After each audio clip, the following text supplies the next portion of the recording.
Okay, that's out. Let's try to come forward a little more. Really like to not have to pull another motor mount, but I will if we have to. Okay, that did help some. That's good. We're free there. We're free there. So whatever's going on,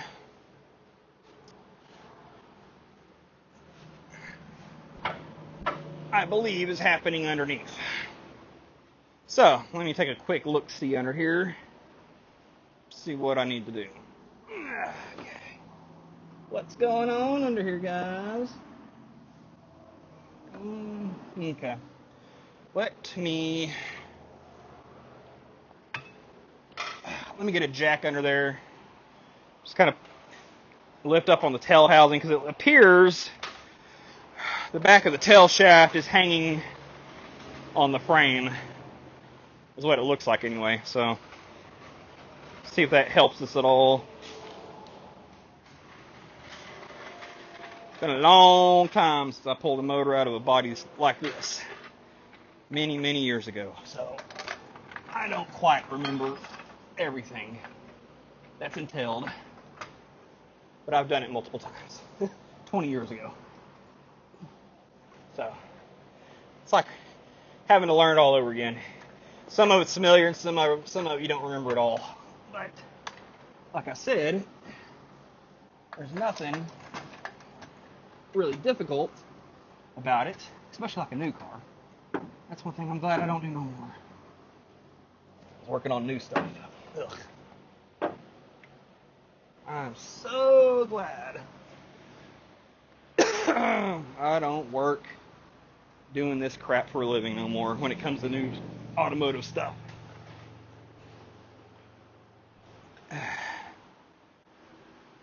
Okay. What are we hanging on now? I mean, legitimately, what the hell are we hanging on? We're not hitting back there, so let's see if we can go up a little more.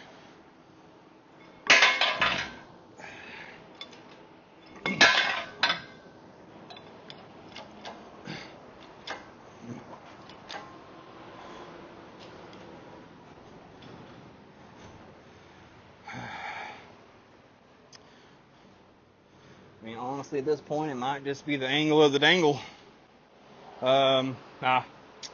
Exactly what I thought was going to happen happened. I'm hitting the starter. Let's go and just get this out of the equation. Well, I can tell you one thing. That motor mount's been changed before because all of a sudden it's not an 11/16.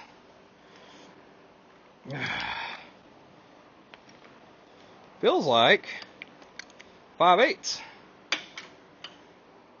Let's see. Am I right? Size are, yep, 5/8. This motor mount's a little newer on this side apparently because I do believe the factory motor mounts were 11/16 now that I'm thinking about it.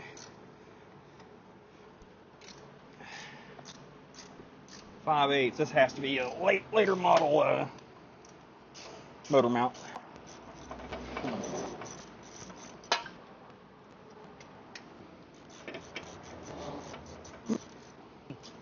I know cars are too fly because there's a talk over here on this video. Obviously, front was a 54, but and what I was just noticing is this weld right here in the front frame is cracked. But this whole cross member up front has rot on bottom. So I do have a surprise coming up this Saturday. I'm going to go pick up a parts car. And hopefully that cross member is good and I can just chop it off and use it. If not, then well, I'll end up repairing one of them for sure. So, oh yeah, we got movement now. Go ahead and drop my jack back here. See if we can spill oil everywhere. Yeah, that's amazing. There's no oil coming out of anything right now. So to keep trying to come out, I think I need to come up some. Yep. I'm resting on the manifold. There it is. Okay.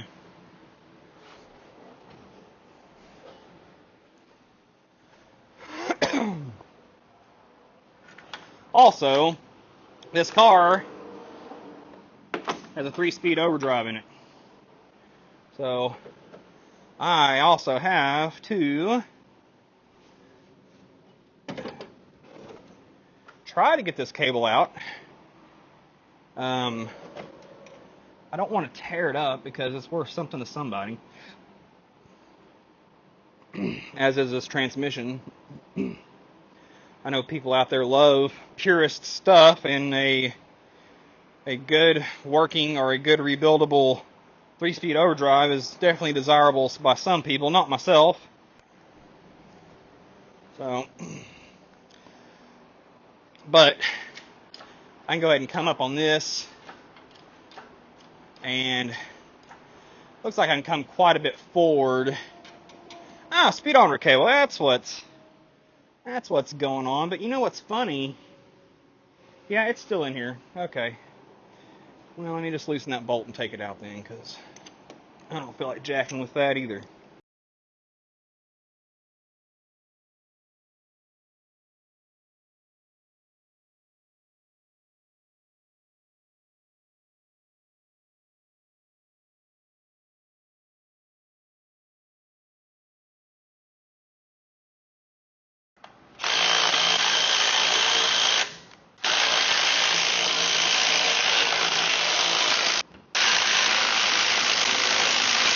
Woo! Well, that just went fucking sideways.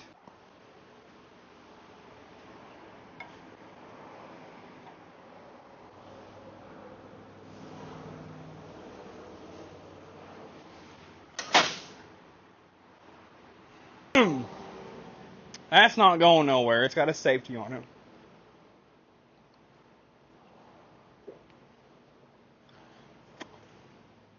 If I can just get chained to here, I think I'll be alright.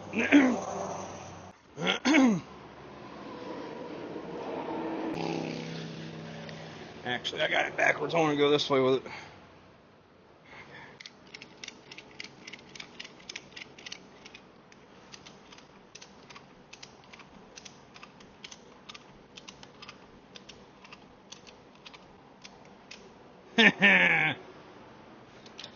Sketchy. Very sketchy. Will it hold its weight? That's the question. Well, fortunately, I think I destroyed the overdrive solenoid. Unfortunately.